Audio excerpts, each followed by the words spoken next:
And so they contribute $40,000 for the clinic, and they come up with tools that are worth much more than $40,000 a year. He was trying to, when he was at the municipal business, he was trying to see if UWI could get into that pool. Yeah. See, so that's really the realities of what's going on in modern industry in the United States, and that's part of the global system. Jimmy, go ahead. But Trevor, I don't want us to lose sight of the very important basis set in the social aspects of humanity. Yes. And Reggie is taking it into the global organization. Yes. But let us say Reggie has made a very valid point which I don't want to skip. Yes. That is the invention of tools, etc. Yes. And as you described it, separating the laborer from his tool. Yes. Also, you know, what you described as a society which overproduces and therefore allows for more free time. Right. Also follows Trevor's theory of social development, and it's not modern. It's any time you make some kind of advancement that gives the top leisure time Yes. and the bottom leisure time. Yes. There is going to be a conflict. Yes, Now this is happening not since 1651.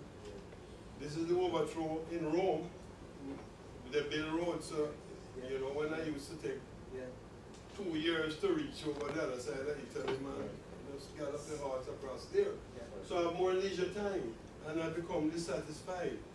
And you start to question, as a human being will do, whether you want to be rapacious or you want to have time to think about these glowing things in life. And I just don't want us to skip over that in the terms of global development, because it's giving more leisure time to the very bottom, and it's giving more leisure time to the top, and that is a recipe for disaster. You see, I wouldn't call it bottom, no. I would call it bottom enforced leisure time, as opposed to, you know. But it creates dissatisfaction. Rest of leisure, more than maybe the word then shouldn't be leisure time, because it's unemployment is not really leisure time. You know what I mean? Because leisure, you see, the whole concept of, another word. you see, okay. Free time? No, you see, the better word, free time.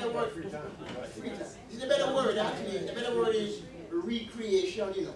But people who are being forced unemployment, they're not recreating themselves. That's the problem.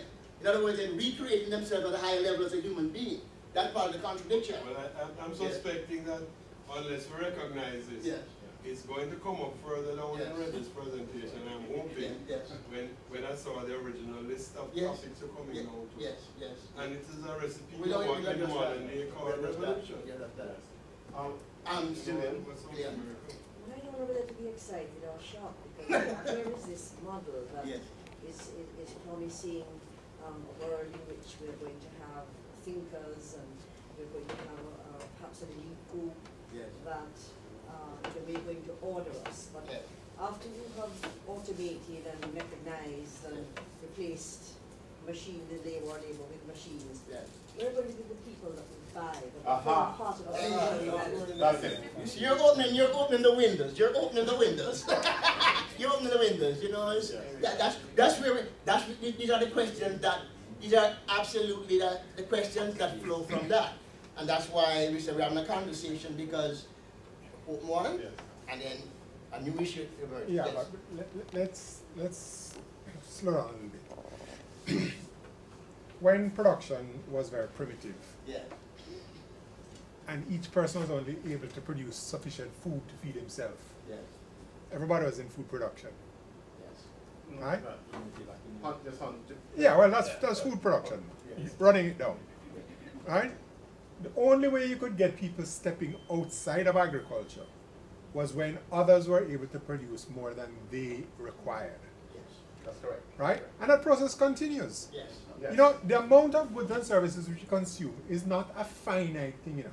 A cell phone is an alien thing to somebody who lived 100 years ago. In fact, a phone is an alien thing to somebody. So there are going to be additional goods and services which we have not yet conceived of. But we can only come forward if people are released from doing some of what. Let's assume for the moment that you had full employment. Everybody was doing something now. The only way you can get new products coming in, is if some people step back from doing that in order to do the other things. So in fact, there's no leisure time as Jimmy mentioned earlier. Well, I mean, the process is not always smooth. I mean, when you teach, you draw you have a curve and you say move from here to here and slide. The fact is, in the real world, it doesn't instantaneously move. There are lumps and bumps, and it's not always a nice, easy thing. Yeah. But the general idea is that you can only get to other things once more people become more productive to produce the same amount to release people to do other things. Yeah, I mean, what Peter John is saying is absolutely correct. And if you look at, for instance, the changes that have occurred within the U.S. economy in terms of the distribution of the labor force. In the year, in 1930, 60% of the population was still concentrated in agriculture. Yeah, 60% was Today, anybody have an idea of what percentage of the U.S. population is directly involved in agricultural production? 1.5%. 1.5. Which is, yes, 1.5%. Which is a reflection of the revolution in the tools. Absolutely. In other words, there is labor replacing, and it releases human energy to other areas, other industry, and so on, right? Now, manufacturing in 1950 was about 60%. Now, manufacturing, directly involved in manufacturing, has been reduced to about